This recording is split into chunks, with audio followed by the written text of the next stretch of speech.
आशा जी के निधन से इस देश ने एक बहुत बड़ी हस्ती को खो दिया। एक संगीत का खजाना चला गया, एक तपस्विनी चली गई। वैसे तो मैंने ट्विटर के जरिए शोक संदेश भी व्यक्त किया था, उनके परिवार में उनके बेटे आनंद से भी बात की, लेकिन मुझे लगा कि आज मुझे कुछ बोलना चाहिए, क्योंकि मैं इधर लगातार देख रहा हूँ सोशल मीडिया पे इस बात का खूब प्रसार हो रहा है कि बड़ी बहन लता मंगेशकर और आशा भोसले में बड़े मतभेद थे,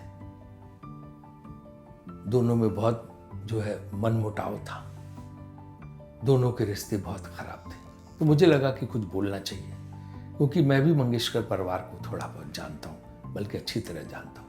लता जी से भी मैं मिलता रहता था, आशा जी को भी कई बार मिला, उषा जी को भी मिला, मीना मंगेशकर जी से भी मिला और उनके बच्चों से भी मिला, चाहे योगेश हो चाहे आदि हो, सबसे मिला, सबसे मिलता रहता था। हर गणेश उत्सव पे जो होता है पिछले 2-3 साल से मैं उनके यहाँ जा रहा था, 4-5 साल से, और लता जी से भी लगातार फ़ोन पे बात होती रहती थी। तो मुझे लगता कि कुछ इस पर बोलना चाहिए, क्योंकि ये बात एकदम झूठ है, एक सफ़ेद झूठ है जो बार बार फैलाया जा रहा है, लोगों को पता नहीं है।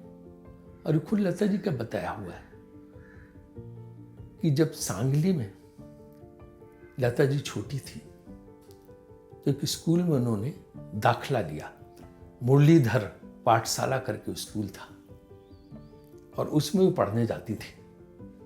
सिर्फ 3 ही दिन गए थे कि अपने साथ वो अपनी छोटी बहन आशा को ले गई, जो उनकी गोद में थी। तो जो वहाँ टीचर थे उन्हें बड़ा गुस्सा आया, उनका ये बच्चा किसके साथ आया। तो बताया कि लता जी खड़ी होंगी कि उनके साथ है, तो उनको बहुत डांटा कि आप यहाँ बच्चे नहीं ला सकते, बिल्कुल आप बच्चे को नहीं लेके आइए। ये बात लता जी को बहुत बुरी लगी और उन्होंने जाके अपनी माँ को बोल दिया कि मैं अब स्कूल पढ़ने नहीं जाऊँगी। तो उनकी स्कूली शिक्षा सिर्फ 3 दिन की हुई, 3 दिन से ज़्यादा वो किसी स्कूल में पढ़ी ही नहीं,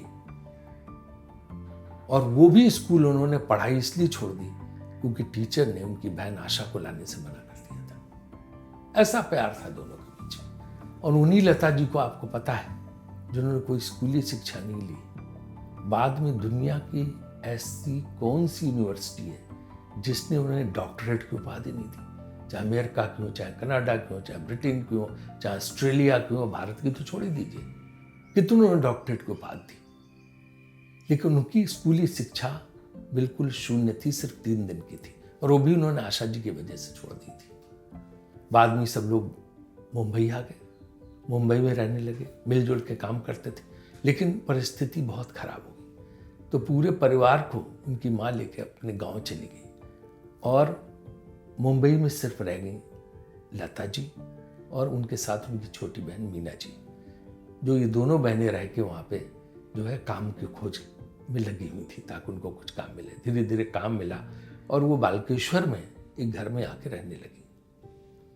इसी दरमियान आशा जी भी बड़ी हो गई थी और आशा जी का किसी से प्यार हो गया, जो परिवार नहीं चाहता था कि शादी हो। आशा जी बिल्कुल निश्चय कर चुकी थी कि उन्हें शादी करनी है उससे। पूरा परिवार बात से नाराज था, खासतौर से माँ बहुत नाराज थी। उन्होंने कहा कि बिल्कुल ही होना ही नहीं चाहिए, और आशा जी नहीं मानी और उसके साथ चली गई, और 12 साल तक वो घर नहीं आई। कभी कभी स्टूडियो में दोनों बहनें एक साथ गाती थी, लेकिन जो एक रिश्ता, मन का रिश्ता उस समय था, वो ऐसा था कि भाई परिवार से चली गई थी तो कहीं ना कहीं ये टीस और पीड़ा थोड़ी सी लता जी में भी थी और आशा जी में भी होगी कि परिवार से विमुख होगी। लेकिन 12 साल बाद क्या हुआ, एक दिन बालकेश्वर में लता जी के घर पे घंटी बजी, दरवाजा खोला उनकी माँ ने तो देखा आशा, वहाँ पे आशा जी खड़ी थी, साथ में 2 बच्चे थे और संदूक थी, और वो घर वापस लौट आई थी दुखी होकर अपनी ससुराल से। तो माँ ने कहा कि आशा, अब ये घर लता का है, लता ने इस घर को, अब वो इस घर की मालकिन लता है, मैं नहीं, मुझे उससे पूछना पड़ेगा तभी तुम अंदर आ सकती हो। और लता जी कोल्हापुर गई हुई थी, उन्होंने टेलीफोन किया लता जी को। लता जी को जैसे ही उनकी माँ ने बताया कि आशा आई हुई है ऐसे इस तरह से अपने बच्चों के साथ, 1 सेकंड नहीं लगा लता जी को। और लता जी ने कहा कि उससे मेरा वाला कमरा दे दो, मेरा कमरा तुरंत खाली करो और वो कमरा आशा को दे दो, वो वहाँ रहेगी। और इसके बाद इस परिवार का फिर से मिलन हो गया। ऐसे लोग जो इस तरह की कहानियां बनाते थे, जो झगड़ा करा रहे थे दोनों के बीच में, सबके मुंह सफेद पड़ गए, सबके मुंह काले हो गए कि ये तो फिर से दोनों बहनें एक हो गई, पूरा परिवार एक हो गया।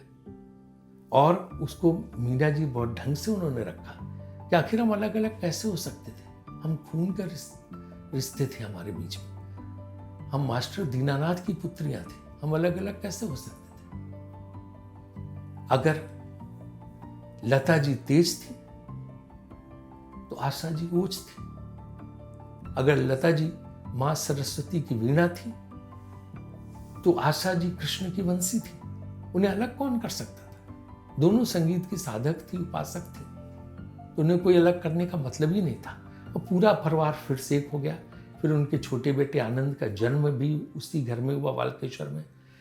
और इसका ये लोग प्रभु कुंज आए। प्रभु कुंज के घर में जो है पूरा पूरा फ्लोर नीचे छोटे छोटे कमरे हैं, मैंने सब देखे हैं। उस पूरे परिवार में वहां पे सब लोग एक साथ वो परिवार रहता था। लता जी, आशा जी, उषा जी, हृदयनाथ जी और मीना जी। बाद में आशा जी अपनी बेटी की मृत्यु के बाद परेल रहने चली गई। और जो है मीना जी भी, उनकी भी शादी हो गई थी बाद में, तो मीना जी भी अब जाके जो है वो भी उसी तरफ रहने लगी प्रभु कुंज के घर से। लेकिन सब रोज आते जाते थे, सब में भारी प्यार और स्नेह था। दरअसल जब मैंने लता जी का इंटरव्यू किया तो मैंने ये सवाल उनसे किया।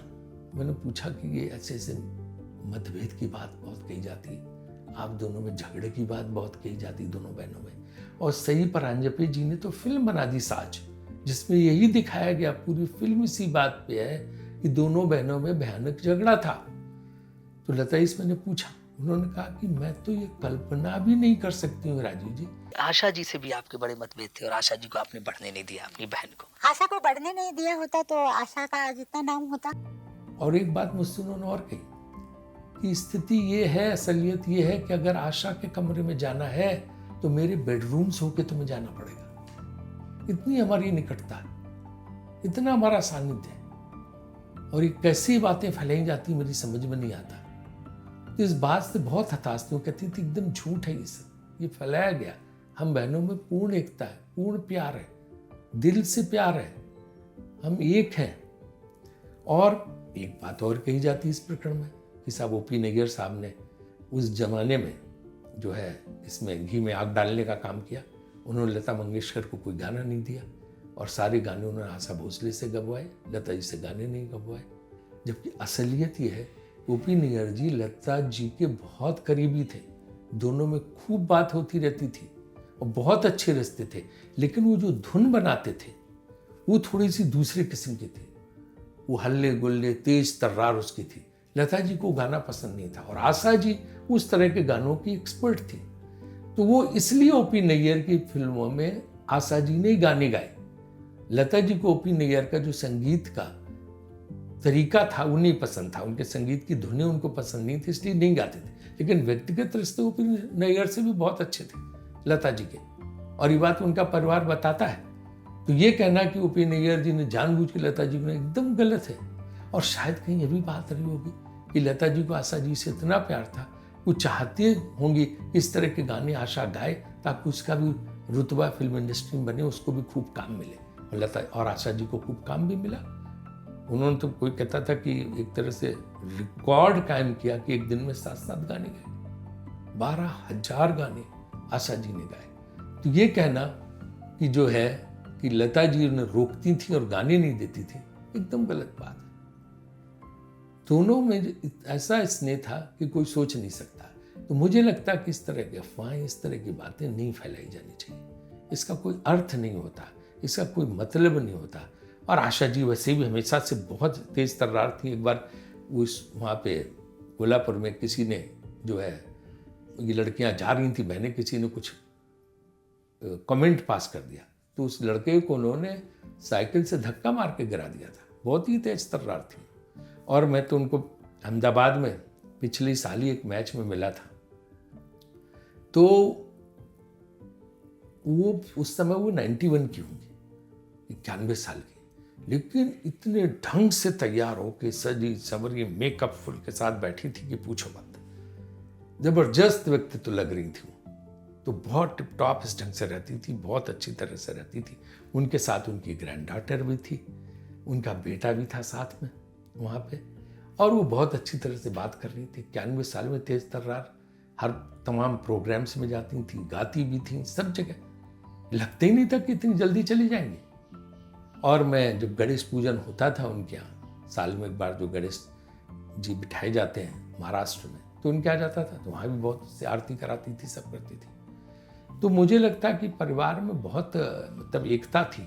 मैंने एक बार लता जी से पूछा, मैंने कहा कि बताइए आपको सबसे बुरी बात क्या लगती है जिंदगी में? उनका सबसे बुरी बात मुझे लगती है जब कोई मुझे गाली दे ले, लेकिन मेरे परिवार वालों के खिलाफ जब कोई बोलता है तो बात मुझे सहन नहीं होती। इस किस्म की वो एक लीडर थी परिवार की। और ये कहना कि दोनों में झगड़ा था, लड़ाइयाँ थी, उन्होंने ये नहीं गाने दिया, वो नहीं गाने दिया, एक नई चीज़ पैदा कर दी लोगों ने, ये मेरे वतन के लोगों जो आशा जी गाने वाली थी और फिर लता जी ने गा दी।